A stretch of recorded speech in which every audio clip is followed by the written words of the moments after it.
Hello everyone, welcome to AEA। तो बच्चों, आज हम बिहेव का फर्स्ट चैप्टर करने वाले हैं। जैसा कि आप देख रहे हैं, क्लास 9th और लेसन 1 है। तो एक्चुअली ये जो चैप्टर है, इस चैप्टर में फ्यूचर स्कूल के बारे में बताया गया है कि स्कूल कैसे होंगे फ्यूचर में। तो इसमें ईयर देख पा रहे हैं आप, यहाँ पर है 2157 की बात है ये, यानी फ्यूचर में हमारे स्कूल्स कैसे होंगे और कैसा रहेगा जो हमारा एजुकेशन सिस्टम है। तो इसमें दो कैरेक्टर हैं, एक मार्गी है जो कि 11 ईयर्स ओल्ड है और एक टॉमी है जो 13 ईयर्स ओल्ड है। तो इसमें टॉमी को एक बुक मिलती है जो बहुत पुरानी होती है और ये मार्गी कहती है कि ये क्या चीज़ है। तो बुक बहुत पुरानी होती है, तो उसके जो पेजेस हैं वो बहुत ही येलोइश हो रखे होते हैं। तो वो पूछती है कि ये क्या है। एक्चुअली उन लोगों ने कभी प्रिंटेड बुक देखी नहीं होती है। तो टॉमी बताता है कि उसके दादाजी ने बताया है उसे कि ये बुक है और इसमें स्कूल के बारे में लिखा है। तो मार्गी कहती है कि स्कूल, क्योंकि मार्गी को तो स्कूल बिल्कुल पसंद नहीं होता है। तो मार्गी कहती है स्कूल के बारे में कोई क्यों लिखेगा, क्योंकि स्कूल तो इतनी बोरिंग चीज़ होती है, तो उसके बारे में कोई क्यों लिखेगा। तो वो बोलता है कि नहीं, इसको हम पढ़ के देखते हैं। तो वो बोलती है ऐसी बुक होती है, इसको तो पूरा पढ़ने के बाद पेज भी पलटना पड़ता है, क्योंकि वो तो ई टेक्स्ट से पढ़ते हैं, कंप्यूटर पे पढ़ते थे। तो बोलते हैं कि ये बुक तो फिनिश हो जाएगी तो इसे तो फेंकना पड़ेगा, और हमारे कंप्यूटर में तो बहुत सारी बुक सेव होके रख सकते हैं। तो ये कैसी बुक है, ये तो बहुत ज़्यादा बेकार है, इसको तो फेंकना पड़ेगा। और हमारे कंप्यूटर में तो पता नहीं कितनी सारी बुक्स हम सेव करके रख सकते हैं। तो टॉमी उसको बताता है कि मेरे दादाजी ने बताया है कि ये पुराने टाइम की बुक है और इसको लोग पहले ऐसे प्रिंटेड फॉर्म में पढ़ते थे। तो मार्गी, जो कि ज्योग्राफी में बहुत अच्छी नहीं होती है, उसको रोबोटिक टीचर पढ़ाते हैं। कंप्यूटर उसका क्लासरूम है, वर्चुअल क्लासेस होती हैं उसकी।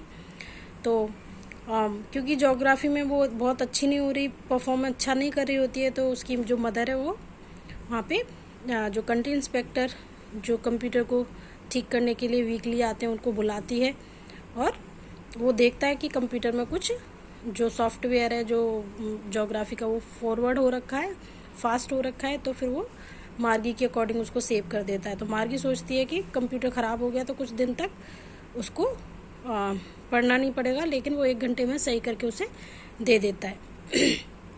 उसके बाद फिर दोनों वो टॉमी और वो बुक के बारे में डिस्कस कर रहे होते हैं। तो बोलते हैं कि देखो पुराने टाइम में स्कूल होता था। तो बोलती है स्कूल स्कूल स्कूल क्या होता है। तो कह रहे एक बिल्डिंग होती थी जिसमें कि बच्चे स्कूल जाते थे, वहाँ पर टीचर्स, ह्यूमन टीचर होते थे, साथ में मिलकर वो पढ़ते थे, शेयरिंग करते थे। तो इस तरीके का स्कूल होता था, हमारी तरह नहीं, क्योंकि मार्गी का जो स्कूल है वो वर्चुअल क्लासेस होती हैं और वो घर पे ही पढ़ती है। तो थोड़ी देर के बाद उसकी मदर का कॉल आ जाता है। तो मदर कहती है कि मार्गी, तुम्हारे स्कूल का टाइम हो गया है और तुम यहाँ पर पढ़ने के लिए आ जाओ। क्योंकि जो मार्गी है उसका जो क्लासरूम होता है वो नेक्स्ट उसके बेडरूम के नेक्स्ट रूम ही होता है और उसी में वो पढ़ती है, क्योंकि उसके तो रोबोटिक टीचर यानी मैकेनिकल टीचर पढ़ा रहे होते हैं और उसकी स्क्रीन पे जो टेक्स्ट है वो चलता रहता है और वहाँ पर अकेली मार्गी पढ़ती है। तो मार्गी जब क्लास ले रही होती है तो मार्गी के मन में वही चल रहा होता है कि पुराने टाइम में स्कूल होता था, वहाँ पर बच्चे मिलते होंगे, उनके फ्रेंड्स होते होंगे, ह्यूमन टीचर पढ़ाते होंगे, तो कैसा लगता होगा उन लोगों को। तो मार्गी के दिमाग में अभी भी माइंड में वही चल रहा होता है और वो सोचती है कि कितना मज़ा आता होगा उन लोगों को। तो यही चैप्टर का नाम है द फन दे हैड, यानी जब स्कूल होते होंगे तो लोगों को कितना मज़ा आता होगा। और आज हम स्कूल जिस तरीके का है हमारा, हम कंप्यूटराइज क्लासेस, वर्चुअल क्लासेस ले रहे हैं, रोबोटिक टीचर है हमारे, ई टेक्स्ट पढ़ रहे हैं। तो उन दोनों को कंपेयर करती है और वो बोलती है कि उनको कितना अच्छा लगता होगा, द फन दे हैड। तो यही चैप्टर का नाम है। और इसके बाद मैं आपको जो इसकी मेन समरी है और इसके क्वेश्चन आंसर भी क्लास ग्रुप में शेयर कर दूंगी। तो ये था हमारा चैप्टर 1। फिर मिलते हैं नेक्स्ट चैप्टर के साथ, और जो हमारी जो क्लास होगी वो नेक्स्ट क्लास में हम मिलते हैं। तो टिल देन बाय बाय।